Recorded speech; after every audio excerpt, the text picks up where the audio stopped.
ಪ್ರೇಮಾದಿ ಸಲಹಿತು ಸುಜನರನು. ರಾಮ ರಾಮ ಎಂಬೆರಡಕ್ಷರ ಪ್ರೇಮಾದಿ ಸಲಹಿತು ಸುಜನರನು.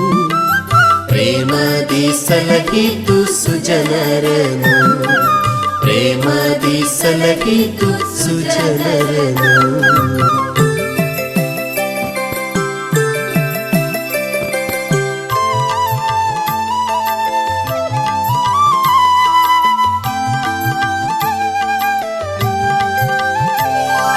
ಹಾಲಾಹಲವನ್ನು ಪಾನವ ಮಾಡಿದ ಪಾಲಲೋಚನನೇ ಬಲ್ಲವನು.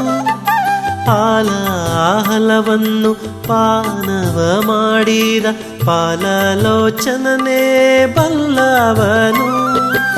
ಆಲಾಪಿಸುತ್ತಾ ಶಿಲೆಯಾಗಿದ್ದ, ಆಲಾಪಿಸುತ್ತಾ ಶಿಲೆಯಾಗಿದ್ದ ಬಾಲೆ ಅಹಲ್ಯೆಯ ಕೇಳೇನು, ಬಾಲೆ ಅಹಲ್ಯೆಯ ಕೇಳೇನು.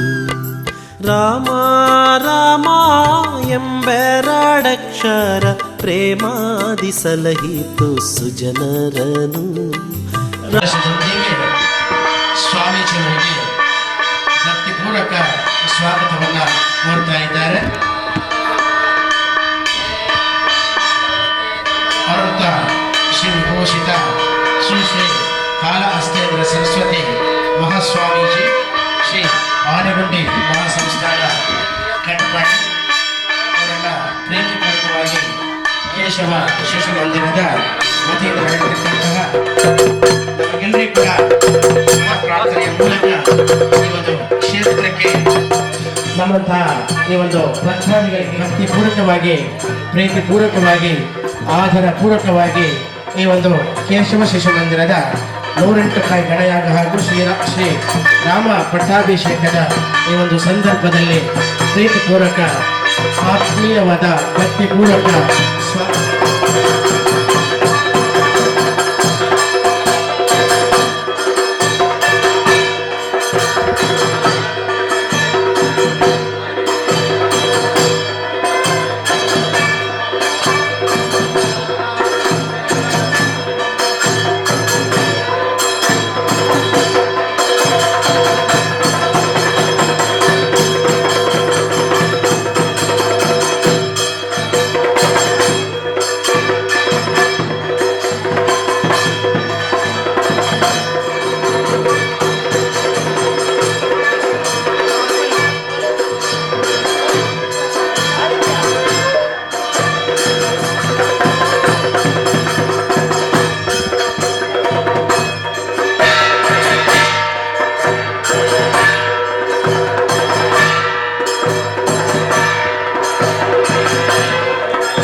यत्वे माहे प्रतिनन्नाजुजत्वजन्नामविने बाहुभ्यां नमाजं प्रदत्ते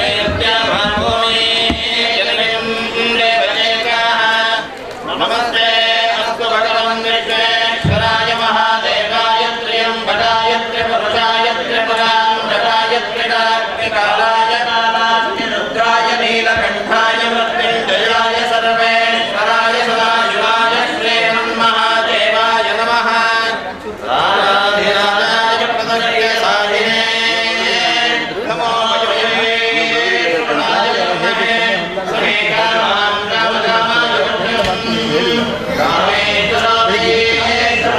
ಕಾರ್ಯಕ್ರಮದಲ್ಲಿ ಚೌಕಟ್ಟು ಮಾಡಿದಾಗ ಇಲ್ಲ ಅಂತ ಖುಷಿ ಆಯಿತು ಭುವನೇಶ್ವರ ಹೇಗೆ ಎಷ್ಟೊತ್ತಿದ್ದೀರಿ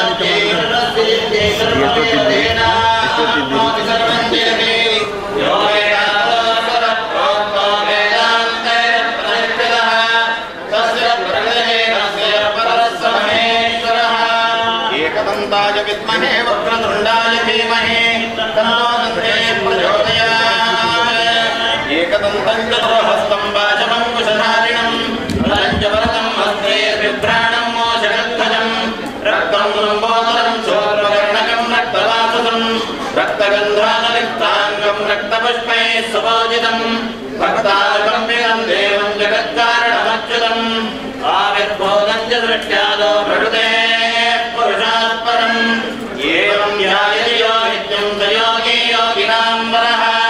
नमो व्रातपतये नमो गणपतये नमः प्रमदपतये नमस्ते अस्तु लम्बोदराय एकदन्ताय विघ्ननाशने शुभसुताय श्रीवरदमूर्तये नमः।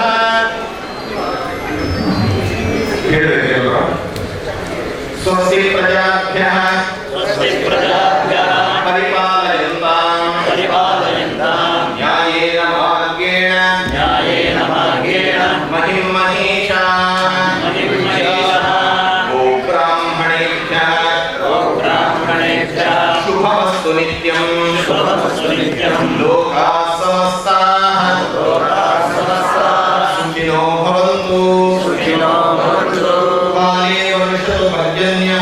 काले वर्षतु पर्जन्यः पृथिवी सस्यशालिनी देशोऽयं क्षोभरहितः सज्जनाः सन्तु निर्भयाः अपौत्राः पुत्रिणः सन्तु पुत्रिणः सन्तु पौत्रिणः अधनाः सधनाः सन्तु जीवन्तु शरदां शतम् बाल्यं मे सिद्धिमायातु प्रसन्ने त्वयि धातरि विघ्नानि दूरमायान्तु सर्वाणि सुरनायका ॐ गणपतये नमः। ಸಮಸ್ತರಿಗೂ ದೇವರ ಸನ್ನಿಧಿಯಲ್ಲಿ ಪೂರ್ಣಾಹುತಿಯ ಪರ್ವಕಾಲದಲ್ಲಿ ದೇವತಾ ಸನ್ನಿಧಿಯಲ್ಲಿ ಮನೋರಥ ಪ್ರಾರ್ಥನೆ ಮಾಡಿಕೊಳ್ಳೋಣ. ಗಣೇಶ ಪುರಾಣದ ಒಂದು ಮಾತಿದೆ. ಗಣಪತಿಯ ಆ ಹೆಸರು ವಿಘ್ನೇಶ್ವರ ಯಾಕೆ ಬಂತು ಅಂದ್ರೆ ದುಷ್ಟಾನ ವಿಘ್ನಹರ್ತ ಸುಚರಿತ ಸುಜನಸ್ತೋಮ ವಿಘ್ನಾಪಹರ್ತ ತಸ್ಮಾತ್ ವಿಘ್ನಾಧಿಪೋ. ಯಾಕೆ ವಿಘ್ನಾಧಿಪ ಗಣಪತಿ ಅಂತ ಕೇಳಿದ್ರೆ ದುಷ್ಟಾನ ವಿಘ್ನಕರ್ತ, ಕೆಟ್ಟ ಕಾರ್ಯದಲ್ಲಿ ಪ್ರವೃತ್ತಿ ಮಾಡ್ತೇವೆ ಅಂತಾದ್ರೆ ವಿಘ್ನವನ್ನು ತಂದುಕೊಳ್ಳುವವನು ಅವನೇ.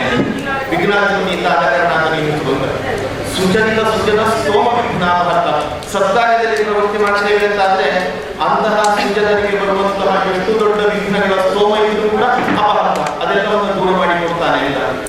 ಆದ ಕಾರಣ ವಿಘ್ನಾಧಿಪೋ, ನನಗೆ ವಿಘ್ನಾಧಿಪ ಅಂತ ಹೆಸರು ಅಂತ ಗಣಪತಿ ಮಾತಿ ಬಂದದ್ದು. ಉಳಿದ ಎಲ್ಲ ದೇವತೆಗಳಿಗೆ ಪೂಜೆ ಮಾಡಬೇಕು ಅಂತಾದ್ರೆ ಮೊದಲಿಗೆ ಗಣಪತಿಯನ್ನು ಆರಾಧನೆ ಮಾಡಲೇಬೇಕು. ಯಾವುದೇ ಸಂಸ್ಕಾರ್ಯ ಮಾಡೋದಾದ್ರೂ ಗಣಪತಿಯ ಸ್ಮರಣೆ ಮಾಡದೆ ಸಂಸ್ಕಾರದಲ್ಲಿ ಪ್ರವೃತ್ತಿ ಮಾಡುವಂತಹ ಪದ್ಧತಿಯೇ ನಮ್ಮಲ್ಲಿಲ್ಲ. ಯಾಕೆ ಕೇಳಿದ್ರೆ ಸಾಮಾನ್ಯವಾಗಿ ಮನುಷ್ಯ ಪಂಚಭೂತಗಳಿಂದ ಮಣ್ಣು, ನೀರು, ಬೆಂಕಿ, ಗಾಳಿ, ಆಕಾಶ ಪಂಚಭೂತಾತ್ಮಕವಾದ ಶರೀರ ಆಗಿದ್ದು ಉಪ್ಪು ಖಾರ ಹುಳಿ ಎಲ್ಲ ನಾವು ತಿನ್ನುವರೆ. ಆದ ಕಾರಣ ಕಾಮಕ್ರೋಧಾದಿಗಳನ್ನ ಪೂರ್ತಿಯಾಗಿ ಮೆಟ್ಟಿ ನಿಂತು ಜೀವನ ಮಾಡ್ಲಿಕ್ಕೆ ಆಗ್ತದೆ ಅಂತ ನಮಗೇನಿಲ್ಲ. ಆದರೆ ಸಾಮಾನ್ಯವಾಗಿ ಐಹಿಕವಾದಂತಹ ಸುಖ ಭೋಗಗಳನ್ನ ಎಷ್ಟು ಬೇಕೋ ಅಷ್ಟು ಉಪಯೋಗ ಮಾಡಿಕೊಂಡು ಅದರ ಜೊತೆಗೆ ಒಂದಷ್ಟು ಸರ್ಕಾರ ಮಾಡಬೇಕು, ಆಧ್ಯಾತ್ಮದ ಬಗ್ಗೆ ಚಿಂತನೆ ಮಾಡಬೇಕು ಅನ್ನುವಂಥದ್ದಾಗಬೇಕು ಅಂತಾದ್ರೆ ಮೊದಲು ಗಣಪತಿಯನ್ನೇ ಆರಾಧನೆ ಮಾಡಬೇಕು. ಸಾಮಾನ್ಯ ಪಂಚ ಇಂದ್ರಿಯಗಳಿಗೆ ಬೇಕಾದಂತಹ ವಿಷಯಗಳೇನಿದೆ ಅದನ್ನ ಅನುಭವಿಸಲಿಕ್ಕೋಸ್ಕರ ತ್ವಗಾದಿಗಳು ಪ್ರಯತ್ನ ಮಾಡ್ತಾ ಇರ್ತವೆ.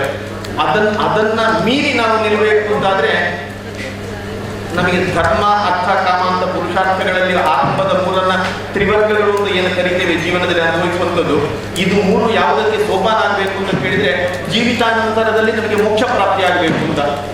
ಆ ಶಬ್ದ ಮಾತ್ರ ನಮಗೆ ಗೊತ್ತು, ನಾವು ಯಾರು ಅನುಭವಿಸುವುದು ಹೇಗೆ ಏನು ಅಂತ ಗೊತ್ತಿಲ್ಲ. ಆದ್ರೆ ಹಿರಿಯವರು ಹೇಳಿದ ಮಾತು ಕೇಳಿ ಗೊತ್ತಿದೆ ನಮಗೆ. ಜೀವಿತಾವಸಾನ ಕಾಲದಲ್ಲಿ ಪರಮ ಪದ ಅಂದ್ರೆ ವಿಷ್ಣುವಿನ ಪದ ಪ್ರಾಪ್ತಿ ಆಗಬೇಕು, ಮತ್ತೆ ನಮಗೆ ಜೀವನ ಮತ್ತೆ ಹುಟ್ಟಿ ಬರಲಿಕ್ಕೆ ಇಲ್ಲ ಅಂತ ಆಗಬೇಕು. ಆ ರೀತಿಯಾದಂತಹ ವಿಷ್ಣು ಸಾಹಿತ್ಯ ಪ್ರಾಪ್ತಿ ಮೋಕ್ಷ ಪ್ರಾಪ್ತಿ ಆಗಬೇಕು ಅಂತಾದ್ರೆ ಜೀವದಲ್ಲಿ ಇರುವಾಗ ಒಂದಷ್ಟು ಸಂಸ್ಕಾರಗಳನ್ನು ಮಾಡಬೇಕು. ಧರ್ಮ ಅರ್ಥ ಕಾಮಗಳನ್ನ ಹೇಗೆ ಬೇಕು ಹಾಗೆ ಉಪಯೋಗ ಮಾಡಿಕೊಳ್ಳಬೇಕು. ಅದು ಮಾಡಬೇಕು ಅಂತಾದ್ರೆ ಮೊದಲ ಅನುಗ್ರಹ ಯಾರು ಬೇಕು ಅಂತ ಕೇಳಿದ್ರೆ ಅದು ಗಣಪತಿಯ. ಗಣಪತಿ ಅಥರ್ವಶೀರ್ಷದ ಒಂದು ಮಾತಿದೆ, ಮೂಲಾಧಾರೇ ಸ್ಥಿತೋಸಿ ನಿತ್ಯಂ. ಗಣಪತಿ ಸಾನ್ನಿಧ್ಯ ಅಂತ ಕೇಳಿದ್ರೆ ಮೂಲಾಧಾರದಲ್ಲಿಯೂ ಗಣಪತಿ. ಕುಂಡಲಿನಿ ಶಕ್ತಿ ಅಂತ ಕರಿತೇವೆ ನಾವು ನಾಭ್ಯಂತೂ ಸ್ವಲ್ಪ ಕೆಳಗಿನ ಪ್ರದೇಶದಲ್ಲಿ. ಆ ಕುಂಡಲಿನಿ ಶಕ್ತಿಯ ಸ್ವರೂಪ ಏನು ಕೇಳಿದ್ರೆ ಒಂದು ಹಾವು ಸುತ್ತು ಹಾಕಿ ತನ್ನ ಹೆಡೆಯನ್ನು ಅಧೋಮುಖವಾಗಿ ಇಟ್ಟುಕೊಂಡಿರುವಂಥದ್ದು. ಆ ರೀತಿಯಾಗಿ ಜೀವನ ಅಧೋಮುಖವಾಗಿ ಯಾವುದೋ ಐಹಿಕ ಸುಖಭೋಗಗಳಲ್ಲಿ ಮಾತ್ರ ನಮ್ಮನ್ನು ನಾವು ತೊಡಗಿಸಿಕೊಂಡಿರ್ತೇವೆ. ಒಂದಷ್ಟು ಒಳ್ಳೆಯದರ ಬಗ್ಗೆ ಯೋಚನೆ ಮಾಡಬೇಕು, ದೇವರ ಬಗ್ಗೆ ಯೋಚನೆ ಮಾಡಬೇಕು, ಅಧ್ಯಾತ್ಮದ ಬಗ್ಗೆ ಯೋಚನೆ ಮಾಡಬೇಕು ಅಂತ ಹೇಳಿದ್ರೆ ಆ ಅಧೋಮುಖವಾಗಿದ್ದಂತಹ ಹಾವು ತನ್ನ ಶಿರಸ್ಸನ್ನು ಊರ್ಧ್ವಮುಖವಾಗಿ ಇಟ್ಟುಕೊಳ್ಳುವ ಹಾಗೆ ಮಾಡುವಂಥದ್ದು ಆ ಕುಂಡಲಿನಿ ಶಕ್ತಿಯ ಅಧಿಷ್ಠಾತ್ರ ದೇವತೆಯಾಗಿರುವಂತಹ ಗಣಪತಿ ಇಲ್ಲ. ವಿದ್ಯೆಗಧಿಪತಿ ಆತನೇ ಗಣಪತಿ.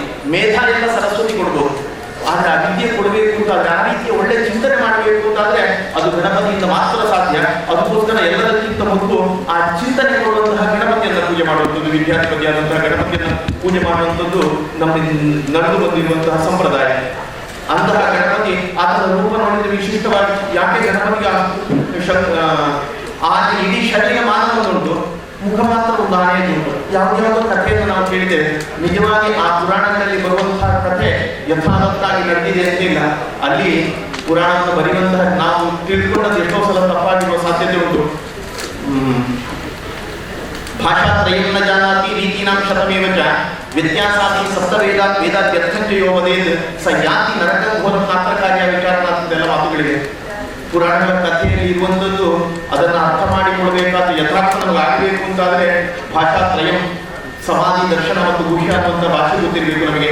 10 ರೀತಿಯಲ್ಲಿ ಅದನ್ನ ರೀತಿನಾಂ ಶತಮೇವ ಚ 100 ರೀತಿಯಲ್ಲಿ ಪುರಾಣವನ್ನು ಬರೆದಿರ್ತಾರೆ. ಅದೆಲ್ಲ ನಮಗೆ ಗೊತ್ತಿರಬೇಕು. ವೀಕ್ಷಣ ಲೋಮಶಾಂತ ಎಲ್ಲ ಆರಂಭ ಆಗ್ತದೆ. ಅದೆಲ್ಲ ನಮ್ಗೆ ಅರ್ಥ ಆದ್ರೆ ಮಾತ್ರ ಪುರಾಣ ನಮ್ಗೆ ಅರ್ಥ ಆಗ್ತದೆ ಅಂತಿರುವಂಥದ್ದು. ನಮಗೆ ಸಾಮಾನ್ಯರಿಗೆ ಅರ್ಥ ಆಗುವ ರೀತಿಯಲ್ಲಿ ಶ್ರದ್ಧೆ ನಂಬಿಕೆ ಬರುವ ರೀತಿಯಲ್ಲಿ ಯಾವುದೋ ಒಂದು ರೀತಿಯ ಕಥೆಯನ್ನು ಪೋಣಿಸಿರ್ಬೋದು. ನಿಜಾರ್ಥದಲ್ಲಿ ಗಣಪತಿ ಯಾಕೆ ಹಾಗಿದ್ದಾನೆ ಅಂತ ಕೇಳಿದ್ರೆ ಆಧ್ಯಾತ್ಮದ ಬಗ್ಗೆ ಚಿಂತನೆ ಮಾಡಬೇಕಾದ್ರೆ ತುರಿಯಾವಸ್ಥೆಗಳು ಹಿಂದಿನ ಮಂತ್ರದ್ರಷ್ಟ ತುರಿಯಾವಸ್ಥೆಯಲ್ಲಿ ಕಂಡುಕೊಂಡಂತಹ ಮೊದಲ ದೇವತಾ ಸ್ವರೂಪ ಯಾವುದು ಕೇಳಿದ್ರೆ ಅದು ಏಕೋನ ವಿಂಶತಿ ಮುಖ. 19 ಮುಖದಲ್ಲಿ ಮುಖ ಇರುವಂತಹ ಯಾವುದೋ ಒಂದು ದೇವತಾ ಸ್ವರೂಪ ನೋಡ್ಬೇಕಾದ್ರೆ ಆ ಕಡೆ ಈ ಕಡೆ 9, 18 ಮನುಷ್ಯನ ಮುಖ, ಮಧ್ಯದಲ್ಲಿ ಕಂಡದ್ದು ಗಜವಕ್ರ. ಯಾಕೆ ಆರಂಭದಲ್ಲಿ ಭಗವಂತ ಕಂಡುಕೊಂಡ ಗೊತ್ತಿಲ್ಲ. ಅವತ್ತಿನಿಂದ ಮೊದಲ ಪೂಜೆ ಆ ಗಜವಕ್ರನಾಗಿರುವಂತಹ ಗಣಪತಿಗೆ ಪೂಜೆ ಮಾಡುವಂತಹ ಪರಿಪಾಠ ಬೆಳೆದು ಬಂತು. ಆತನ ಧ್ಯಾನ ಹೇಳಬೇಕಾದ್ರೆ ನಾವು ಹಿಡಿತೇವೆ.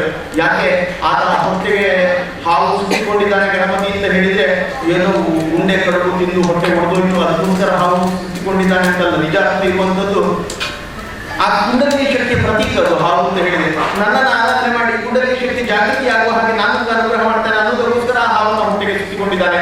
ಅಷ್ಟು ದೊಡ್ಡ ಏನು ಹೊಟ್ಟೆ ಇದೆ ಅಂತ ಆದ್ರೆ ಸರ್ವಸ್ವವು ನನ್ನೊಳಗಡೆ ಇಡೀ ಜಗತ್ತು ಕುಂಬೋದರ ಅಂತ ಕರಿತೇವೆ. ಯಾಕೆ ಕೇಳಿದ್ರೆ ಎಲ್ಲ ನನ್ನ ಉದರದಲ್ಲಿ ನನ್ನ ಆರಾಧನೆ ಮಾಡಿ ನಿಮಗೆ ನಾನು ಅನುಗ್ರಹ ಮಾಡ್ತೇನೆ ಅಂತ ಹೇಳೋದಕ್ಕೋಸ್ಕರ ಅಂತ ದೊಡ್ಡ ಹೊಟ್ಟೆ ಇರುವಂಥದ್ದು.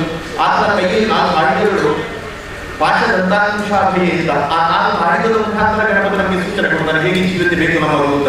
ಅಲ್ಲಿ ಪಾಶ ಅಂದ್ರೆ ಅದು 4 ಪುರುಷಾರ್ಥಗಳ ಪ್ರತೀಕ. ಪಾಶ, ದಂತ, ಅಂಕುಶ ಮತ್ತು ಅಭಯ ಅಂತ. ಪಾಶ ಅನ್ನುವಂಥದ್ದು ಅದು ಧರ್ಮ ಪಾಶ. ತ್ರಿವರ್ಗಗಳನ್ನು ಸರಿಯಾಗಿ ಉಪಯೋಗ ಮಾಡಿಕೊಂಡು ಜೀವಿತದಲ್ಲಿ ಹೇಗೆ ಮೋಕ್ಷ ಪ್ರಾಪ್ತಿಯಾಗುವುದು ಅನ್ನೋದಕ್ಕೋಸ್ಕರ ಸೂಚನೆ ಮಾಡೋದಕ್ಕೋಸ್ಕರ ಅದರ ಕೈಯಲ್ಲಿ ಪಾಠ ಇರುವಂಥದ್ದು. ಪಾಠ ಅಂದ್ರೆ ಹಗ್ಗ ಅಂತ ಯಾವುದಾದ್ರು ಕೇಳಿದ್ರೆ ಧರ್ಮ ಪಾಠ. ನಮ್ಮ ಜೀವಿತಕ್ಕೆ ಒಂದು ಭಾಷ ಧರ್ಮದ ಚೌಕಟ್ಟಿರಬೇಕು. ಅಂದ್ರೆ ಯಾವುದೊಂದು ಭಾಷೆದ ಬಂಧನದಲ್ಲಿದ್ದೇವೆ ಅಂತ ಅರ್ಥ ಅಲ್ಲ, ಸ್ವೇಚ್ಛಾಚಾರಕ್ಕೆ ಅವಕಾಶ ಇಲ್ಲ, ಸ್ವಾತಂತ್ರ್ಯ ಬೇಕಾಗುತ್ತಿದೆ ಅಂತ. ಆ ಧರ್ಮದ ಚೌಕಟ್ಟಲ್ಲಿ ಜೀವನ ಮಾಡ್ತಾ ಇದ್ರೆ ನಾವು ಪಾಠದಂತ. ಎರಡನೇದು ತನ್ನ ಸೊಂಡಿಲನ್ನ ತನ್ನ ದಾಳಿಯನ್ನು ಹುಟ್ಟು ತನ್ನ ಕೈಯಲ್ಲಿ ಇಟ್ಕೊಂಡಿದ್ದಾರೆ. ತನ್ನದೇ ಕೈಯಲ್ಲಿ ಇರುವಂಥದ್ದು ದಂತ ಏನು ಅಂತ ಕೇಳಿದ್ರೆ ಅದು ಮದದ ಪ್ರತೀಕ, ಅಹಂಕಾರದ ಪ್ರತೀಕ. ಯಾರ ಹತ್ರ ಅರ್ಥ ಸಂಪತ್ತು ಹೆಚ್ಚಾಗ್ತದ ಆ ಸಂದರ್ಭದಲ್ಲಿ ಆತನಿಗೆ ಮದ ಬರ್ತದೆ. ರೂಪ ಮದ ಇರ್ಬೋದು, ಸಂಪತ್ತಿನ ಮದ ಇರ್ಬೋದು, ದೈಹಿಕವಾದ ಶಕ್ತಿಯ ಮದ ಇರ್ಬೋದು, ಇದೆಲ್ಲ ಮನುಷ್ಯನನ್ನ ಹಾಳು ಮಾಡ್ತದೆ. ಗಣಪತಿ ನಾವು ಸಾಮಾನ್ಯ ಭಾಷೆಯಲ್ಲಿ ಮಾತಾಡಲು ಬಂದಿದೆ, ಹಲ್ಲು ಮುರಿತೇನೆ ಅಂದ್ರೆ ನಿಜವಾದ ಹಲ್ಲು ತೆಗಿತೇನೆ ಅಂತ ಅರ್ಥ ಅಲ್ಲ. ಹಲ್ಲು ಮುರಿತೇನೆ ಅಂದ್ರೆ ಅಹಂಕಾರವನ್ನು ಮುರಿಯುವುದು ಅಂತ ಅರ್ಥ. ಗಣಪತಿ ತನ್ನ ದಂತವನ್ನ ತಾನು ಮುಂದೆ ಕೈಯಲ್ಲಿ ಹಿಡ್ಕೊಂಡಿದ್ದಾನೆ, ಎರಡನೇ ಕೈಯಲ್ಲಿ ಅಂತ ಹೇಳಿದ್ರೆ ನನಗೆ ಜೀವಿತದಲ್ಲಿ ಪಾಠ ಈ ಅರ್ಥಾದಿ ಮದಗಳಲ್ಲಿ ಜೀವನ ಮಾಡಬೇಡ. ಎಷ್ಟು ಆ ಮದವನ್ನು ಬಿಟ್ಟು ನಿನ್ನ ಅಹಂಕಾರವನ್ನ ಹಲ್ಲನ್ನ ಇನ್ಯಾರು ಮುರಿಯುವುದಲ್ಲ, ನಾವೇ ಕೊಡಬೇಕು. ಆ ರೀತಿಯಾಗಿ ಜೀವನ ಮಾಡಬೇಕು. ಅರ್ಥವನ್ನ ಎಷ್ಟು ಬೇಕೋ ಅಷ್ಟು ಮಾತ್ರ ನೀನು ವಿನಿಯೋಗ ಮಾಡಿಕೊಂಡು ಉಳಿದಷ್ಟನ್ನು ಕೂಡ ಸಮಾಜಮುಖಿಯಾಗಿ ಸದ್ವಿನಿಯೋಗ ಮಾಡು. ಆ ಗುರುತಿಗೆ ಹೇಳಿದ ಮಾತು ಎಲ್ಲ ಕಡೆಯಲ್ಲಿ ಬರೀತೀವಲ್ಲ, ಸಮಾಜಕ್ಕೆ ಸ್ವಂತಕ್ಕೆ ಸ್ವಲ್ಪ ಅಂತ. ಆ ರೀತಿಯಾಗಿ ಜೀವಿತ ಮಾಡಬೇಕು ಅಂತ, ಅರ್ಥವನ್ನು ಉಪಯೋಗ ಮಾಡಬೇಕು ಅಂತ. ಧರ್ಮ ಅರ್ಥ ಮೂರನೇ ಕೈಯಲ್ಲಿ ಇರುವಂಥದ್ದು ಅಂಕುಶ, ಅದು ಕಾಮಾಂಕುಶ. ಕಾಮನೆಗಳು ಜೀವಿತದಲ್ಲಿ ಯಾವುದನ್ನೆಲ್ಲ ಬೇಕು ಅಂತ ಮನಸ್ಸು ಇಚ್ಛೆ ಪಡ್ತದ ಅದೆಲ್ಲವನ್ನ ಕೊಡದೆ ಕಾಮನೆಗಳನ್ನ ಅಂಕುಶ ಹಾಕಿ ನಾವು ಹಿಡಿತದಲ್ಲಿ ಇಟ್ಟುಕೊಂಡು ಉಪಯೋಗ ಮಾಡಿದ್ರೆ ಧರ್ಮ ಅರ್ಥ ಕಾಮಗಳನ್ನ ಕೊನೆಯದಾದಂತಹ ಅಭಯವನ್ನ ಮೋಕ್ಷವನ್ನ ನಾನು ಅನುಗ್ರಹ ಮಾಡುತ್ತೇನೆ ಅನ್ನೋದಕ್ಕೋಸ್ಕರ ಗಣಪತಿಯ ಕೈಯಲ್ಲಿ 4 ಆಯುಧಗಳಿರುವಂಥದ್ದು. ಅಂತಹ ಗಣಪತಿಯನ್ನ ಆರಂಭದಲ್ಲಿ ಎಲ್ಲಾ ಕಡೆಯಲ್ಲಿ ಆರಾಧನೆ ಮಾಡ್ತೇವೆ. ನಮ್ಮ ಈ ಕೇಶವ ಶಿಶು ಮಂದಿರ ಕೀನ್ಯವನ್ನ ಕೇಂದ್ರವಾಗಿ ಇಟ್ಟುಕೊಂಡು ನಮ್ಮ ಎಲ್ಲ ಹಿಂದೂಗಳು ಕನಸಿದೆ ನಮ್ಮ ಒಂದು ಶಕ್ತಿ ಕೇಂದ್ರ ಆಗಬೇಕು. ಈಗ ಕಳೆದ ಒಂದಷ್ಟು ವರ್ಷದಲ್ಲಿ ನಾವು ಇಲ್ಲಿಯ ಸುತ್ತಮುತ್ತದವರೇ ಕಲ್ಪನೆ ಮಾಡಲಿಕ್ಕೆ ಆ ಮಟ್ಟಕ್ಕೆ ಬೆಳೆದಿದ್ದೇವೆ. ದೇವತಾನುಗ್ರಹದಿಂದಾಗಿ ಇನ್ನಷ್ಟು ಸಮಾಜಮುಖಿಯಾದಂತಹ ಕೆಲಸ ಮಾಡಲಿಕ್ಕೆ ನಮ್ಮ ಪೂರ ಪರಿವಾರದವರಿಗೆ ಶಕ್ತಿ ಕೊಡಬೇಕು. ಒಂದಷ್ಟು ಯೋಜನೆಗಳಿವೆ. ಪುಂಡಣ್ಣನ ನೇತೃತ್ವದಲ್ಲಿ ಒಂದಷ್ಟು ಜನ ಜೊತೆ ಸೇರಿಕೊಂಡು ಈ 10 ದಿನಗಳಲ್ಲಿ ಏನು ಸತ್ಕಾರ್ಯ ಮಾಡಲು ಅಂತ ಹೊರಟಿದ್ದೇವೋ ಆ ಎಲ್ಲ ಸತ್ಕಾರ್ಯಗಳಲ್ಲಿ ದೇವತಾನುಗ್ರಹ ಪ್ರಾಪ್ತಿಯಾಗಬೇಕು.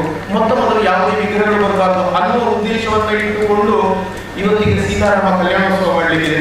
ನಾಳೆ ರಾಮ ಪಟ್ಟಾಭಿಷೇಕ ಇದೆ. ಅದರ ಮಧ್ಯದಲ್ಲಿ 10 ದಿನಗಳ ಕಾಲ ರಾಮನ ಕಥಾಶ್ರವಣ ಮಾಡಲಿಕ್ಕಿದೆ. ಜೀವಿತ ನಮ್ಮ ಕಲ್ಪನೆ ಇರುವಂತದ್ದೇ ಯಾರು ಮರ್ಯಾದ ಪುರುಷೋತ್ತಮ ಅಂತ ಕೇಳಿದ್ರೆ ನಮ್ಮ ದೇಶ ಹೇಗಾಗಬೇಕು ಅಂತ ಕೇಳಿದ್ರೆ ರಾಮರಾಜ್ಯ ಆಗಬೇಕು ಅಂತ ಕನಸನ್ನು ಬರೆಯುವಂಥದ್ದು. ಆ ಕನಸು ಸಾಕಾರ ಆಗುವ ಲಕ್ಷಣ ನಮಗೆಲ್ಲ ಕಂಡು ಬಂದಿದೆ. ಅದು ಪೂರ್ತಿಯಾಗಿ ಸಾಕಾರ ಆಗಬೇಕು ಅಂತಂದ್ರೆ ನಮ್ಮನ್ನು ನಾವು ಆ ಮಟ್ಟದಲ್ಲಿ ತೊಡಗಿಸಿಕೊಳ್ಬೇಕು. ಭಗವದ್ಗೀತೆಯ ಒಂದು ಮಾತಿದೆ. ಕೃಷ್ಣ ಹೇಳ್ತಾನೆ, ಏ ಯಥಾ ಮಾಂ ಪ್ರಪದ್ಯಂತೆ ತಾಂ ತಥೈವ ಭಜಾಮಿ ಅಂತ. ಯಾವ ರೂಪದಲ್ಲಿ ನನ್ನನ್ನು ಆರಾಧನೆ ಮಾಡ್ತೀರಾ ಅದೇ ರೂಪದಲ್ಲಿ ನಾನು ನಿಮಗೆ ಅನುಗ್ರಹ ಮಾಡ್ತೇನೆ. ಪರಿವಾರ ಸಹಿತನಾಗಿ ರಾಮನ ಆರಾಧನೆ ಮಾಡಲಿಕ್ಕೆ ಸಂಕಲ್ಪ ಮಾಡಿದ್ದೇವೆ. ರಾಮ, ಸೀತೆ, ಲಕ್ಷ್ಮಣ, ಸೇವಕನಾಗಿ ಹನುಮ ಇರುವಂಥದ್ದು ಸೇವಕ ಇರ್ಬೋದು. ರಾಮನಿಗಿಂತ 10 ಪಟ್ಟು ದೊಡ್ಡವ. ರಾಮ ಕಿಷ್ಕಿಂದ ಕರ್ಕೊಂಡು ಹೋಗ್ಬೇಕಂದ್ರೆ ತನ್ನ ಹೆಂಗೆ ಇಟ್ಕೊಂಡು ಕರ್ಕೊಂಡು ಅಷ್ಟು ದೊಡ್ಡ ಸ್ವರೂಪ. ಸೇವೆಯ ಶಕ್ತಿಯನ್ನು ಕೇಳಿದ್ರೆ ರಾಮರಾಜ್ಯ ಆಗಬೇಕು ಅಂತಾದ್ರೆ ಅಲ್ಲಿ ಪ್ರಧಾನ ಪಾತ್ರ ಹನುಮಂದು ಸೇವೆ. ಆ ಹನುಮನ ಹಾಗೆ ನಾವೆಲ್ಲರೂ ಒಂದು ಸಾಮ್ರಾಜ್ಯದ ಸೇವಕರಾಗಬೇಕು ಅನ್ನುವ ಉದ್ದೇಶದಿಂದ ಸೀತಾರಾಮ ಕಲ್ಯಾಣೋತ್ಸವ ಮತ್ತು ನಾಳೆ ಪಟ್ಟಾಭಿಷೇಕ ಮಾಡುವುದು ಸಂಕಲ್ಪ ಮಾಡಿಕೊಂಡಿದ್ದೇವೆ. ಪೂರ್ವಾಂಗವಾಗಿ ಇವತ್ತು ಮಾಡಿಕೊಂಡಂತಹ ಇವನು ಬೆಳಿಗ್ಗೆ ರಾಮನ ಪ್ರಾರ್ಥನೆ ಮಾಡಿಕೊಂಡು ಆತನ ಬಂದು ಆತನಿಗೆ ಮಾಡಿದಂತಹ ಮಂಟಪದಲ್ಲಿ ಪ್ರತಿಷ್ಠೆ ಮಾಡಿಕೊಂಡು ಇಲ್ಲಿ ಮಹಾಗಣಪತಿ ಸ್ವಸ್ತಿಕಾಮದಲ್ಲಿ ಕಲಶಮತಿ ಮಂಡಲ ಮಧ್ಯದಲ್ಲಿ ಮತ್ತು ಅಭಿಮಧ್ಯದಲ್ಲಿ ಪೂಜೆ ಮಾಡಿಕೊಂಡು ಅಷ್ಟೋತ್ತರ ಶಕ್ತಿ ನಾಡಿ ಕೇಳಾದಂತಹ ಗಣಪತಿ ಯಾರಿಗೆ ನಡೆಸಿಕೊಂಡಿದ್ದೇವೋ ಇದರಿಂದ ಮಹಾಗಣಪತಿಯ ಯಜ್ಞೇಶ್ವರನ ಪೂರ್ಣ ಅನುಗ್ರಹ ಎಲ್ಲ ಭಕ್ತರವಾಗಿ ಪ್ರಾಪ್ತವಾಗಿ ಭಗವದ್ ಅನುಗ್ರಹದಿಂದಾಗಿ ನಮ್ಮ ಕುಟುಂಬ ಪರಿವಾರಕ್ಕೆ ಎಲ್ಲರಿಗೂ ಸೂಕ್ತವಾಗಿರುವಂತಹ ಯಾವುದೇ ದುರಿತಗಳು ಕಷ್ಟಗಳು ಇದ್ರೂ ಕೂಡ ಗಣಪತಿಯ ಎಲ್ಲವನ್ನು ದೂರ ಮಾಡಿಕೊಂಡು ಎಲ್ಲರಿಗೂ ಶಾರೀರಿಕವಾದ ಒಳ್ಳೆಯ ಆರೋಗ್ಯ, ಮನಸ್ಸಿಗೆ ನೆಮ್ಮದಿ, ಸಾಂಸಾರಿಕವಾದಂತಹ ಸುಖ, ಮಾಡುವಂತಹ ವ್ಯವಹಾರ ಕ್ಷೇತ್ರದಲ್ಲಿ ಅಭಿವೃದ್ಧಿ ಶ್ರೇಯಸ್ಸು ಎಲ್ಲ ಮಕ್ಕಳಿಗೆ ವಿದ್ಯೆ, ಬುದ್ಧಿ, ವಿನಯ, ಸದ್ಗುಣಗಳನ್ನು ಮಾಡಿ ಆರಂಭದಲ್ಲೇ ಸಂಕಲ್ಪ ಮಾಡಿಕೊಂಡಿದ್ದೇವೆ. ನಮ್ಮ ಈ ಮಂಡಲದ ಕೇಂದ್ರವಾಗಿ ಇಟ್ಟುಕೊಂಡು ನಾವು ಮಾಡಲಿಕ್ಕೆ ಹೊರಟಿರುವಂತಹ ವಿದ್ಯಾದಾನ, ಅನ್ನದಾನ, ಗೋಸೇವಾ, ಭೂಸೇವಾ, ದೀನ ಸೇವಾದಿಗಳು. ಯಾಕೆ ಹೇಳಿದ್ರೆ ಧರ್ಮದ ವೃತ್ತದಲ್ಲಿ ಯಾವುದು ಶಾಸ್ತ್ರಕಾರರಿಗೆ ಹೋದ್ರೆ ಸೇವಾದಿ ಪರಮೋತ್ತಮ ಸೇವೆಗಿಂತ ಅಂತಹ ಸೇವಾ ಕಾರ್ಯದಲ್ಲಿ ನಮ್ಮನ್ನು ನಾವು ತೊಡಗಿಸಿಕೊಳ್ಬೇಕು ಅಂತಾದ್ರೆ ಆಗ ಮೊತ್ತ ನಮಗೆ ಕಡಿಮೆ ಆದ್ಯಂತ ಎಲ್ಲರಿಗೂ ಒಳ್ಳೆ ಆರೋಗ್ಯ ಕೊಡಲಿ, ಸಂಸಾರದ ನೆಮ್ಮದಿ ಕೊಟ್ಟರೆ ನಾವು ಒಂದಷ್ಟು ಸರ್ಕಾರದಲ್ಲಿ ತೊಡಗಿಸಿಕೊಳ್ಳಲಿಕ್ಕಾಗ್ತದೆ. ಅಂತಹ ಶಕ್ತಿ, ಸಾಮರ್ಥ್ಯ, ಅನುಕೂಲತೆಯನ್ನ ನಮ್ಮೆಲ್ಲ ಹಿಂದೂ ಸಮಾಜಕ್ಕೆ ಅನ್ವಯಿಸಿ ನಿಜಾರ್ಥದಲ್ಲಿ ಸಂಸ್ಕೃತ ವಾಕ್ಯ ಮಾಡಲು ಏಕ ಮಾತೃತ್ವ ಭಾವೇನ ಕನ್ನಡ ಸಿನಿಮಾದಲ್ಲಿ ಒಂದೇ ತಾಯಿಯ ಮಕ್ಕಳ ಹಾಗೆ ಅಂತ ಇವತ್ತಿನ ದಿನಕ್ಕೆ ಅರ್ಥ ಮಾಡ್ಕೊಂಡಿರ್ಬೋದು. ಆದರೆ ನಿಜಾರ್ಥದಲ್ಲಿ ಒಂದು ತಾಯಿಯ ಮಕ್ಕಳು ಅಂತ ಹೇಳಿದ್ರೆ ಹೇಗಿರಬೇಕು, ಅದೇ ರೀತಿಯಾಗಿ ಅನ್ಯೋನ್ಯ ಪ್ರೀತಿಯಿಂದ ನಾವು ಜೀವನ ಮಾಡುವ ಹಾಗಾಗಬೇಕು. ಋಗ್ವೇದದ 10,000 ಮಂತ್ರದ ಆಶಯ ಅಂತ ಹೇಳಿ ವೇದವ್ಯಾಸ ಕೊನೆಯ ಒಂದು ಮಂತ್ರದಲ್ಲಿ ಹೇಳ್ತಾರೆ, ಸಮಾನಿವ ಆಕೃತಿ ಸಮಾನ ಹೃದಯ ಸಮಾನ ವಸ್ತುವು ಮನಃ ಯಥಾವಸ್ತು ಸಹಸತಿ. ನಮ್ಮದು ಏನೋ ವ್ಯತ್ಯಾಸಗಳು ಯಾವುದಿದ್ರು ಕೂಡ ಅಭಿಪ್ರಾಯದಿಂದ ಏನಿದ್ರು ಕೂಡ ಅದೆಲ್ಲವನ್ನು ಬಿಟ್ಟು ಸಮಾಜ ಕಾರ್ಯಕ್ಕೆ ಅಂತ ಹೊರಟಾಗ, ರಾಮ ಕಾರ್ಯಕ್ಕೆ ಅಂತ ಹೊರಟಾಗ ನಾವೆಲ್ಲರೂ ಒಂದಾಗಬೇಕು. ಆ ರೀತಿ ಒಂದೇ ತಾಯಿಯ ಮಕ್ಕಳ ಹಾಗೆ ನಿಜಾರ್ಥದಲ್ಲಿ ಜೀವನ ಮಾಡಲಿಕ್ಕೆ ಬೇಕಾದಂತಹ ಶಕ್ತಿ, ಸಾಮರ್ಥ್ಯ, ಅನುಕೂಲತೆಯನ್ನ ನಾವೆಲ್ಲರಿಗೂ ಅನುಗ್ರಹ ಮಾಡಿ ಸಮಸ್ತರ ರಕ್ಷಣೆ ಮಾಡಿಕೊಳ್ಳುವ ರೀತಿ ದೇವದಾಸನಿಗೆ ಸೇರಿರುವುದರಿಂದ ಸಮಸ್ತ ದೇವರ ಪ್ರಾರ್ಥನೆ ಮಾಡಿಕೊಳ್ಳುವ. ಓಂ ಏಕದಂತಾಯ ವಿದ್ಮಹೇ ವಕ್ರತುಂಡಾಯ ಧೀಮಹಿ ತನ್ನೋ ದಂತೆ ಪ್ರಚೋದಯಾತ್. ವಿಘ್ನೇಶ್ವರಾಯ ನಮಃ. ಮಹಾಗಣಪತಯೇ ನಮಃ. ಮಂತ್ರಾಕ್ಷತಾನ್ ಸಮರ್ಪಯಾಮಃ. ಮನೋರಥಾನ್ ಸಮರ್ಪಯಾಮಃ.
सप्तधामभिः इदं विष्टर्विचक्रमे त्रेधानि दधे पदम् समोढास्य वांसुरे त्रीणि पदानि चक्रमे विष्टर्गोपाभ्यः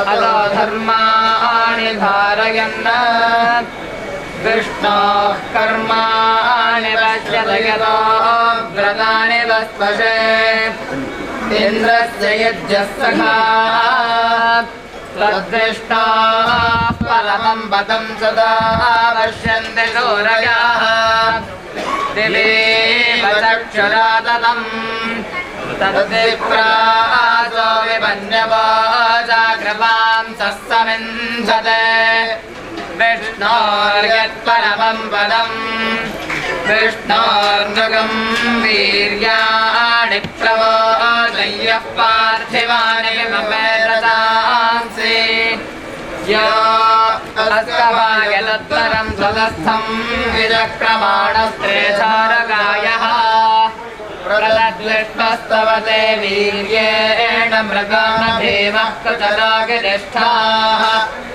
यस्यारशत्रिश विक्रमणेष्वधिक्षयन्ति भुवनानि विश्वा प्रविष्णवे जोषवे तमन्मगिदीक्षितहरगायाय विष्णे इदं दीर्घं प्रयतं सतस्थमेको विभवेद्विरित्पदेभिः यस्य त्रिपूर्णामघनापदान्यक्षीयमाणास्तथया वदन्ति य त्रिभुवनानि विश्वा ॐ शान्तिः शान्तिः ॐ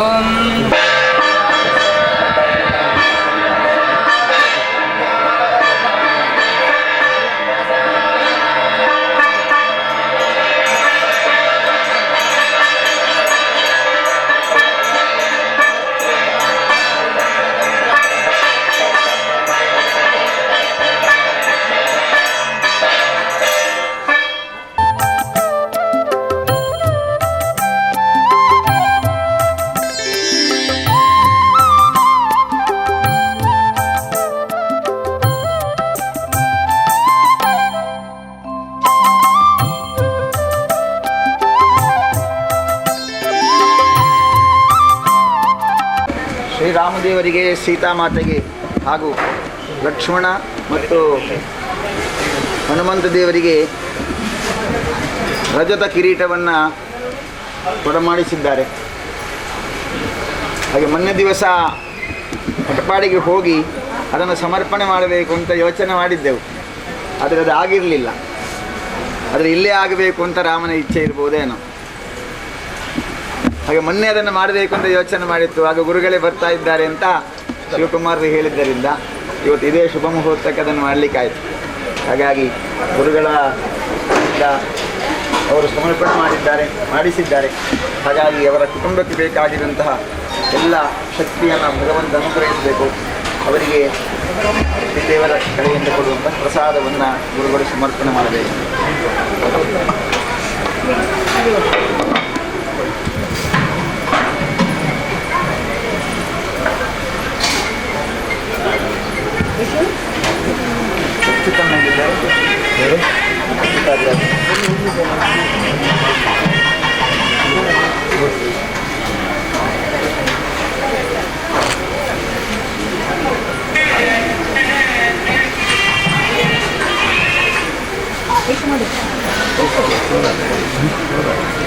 ಎಲ್ಲಿ ಶಿವ